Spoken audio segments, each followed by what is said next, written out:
জানো কাল রাতে কি হয়েছে? কি হয়েছে?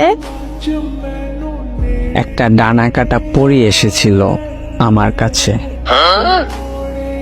ও আচ্ছা, তারপর?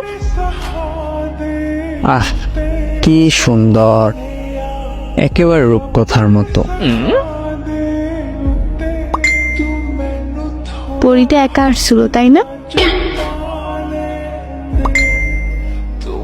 তুমি কিভাবে জানলা? আরে জানি। বলো না, কিভাবে জানছো? ওই পরীটার স্বামী মানে রাজকুমার, সে আমার স্বপ্নে আসছিল।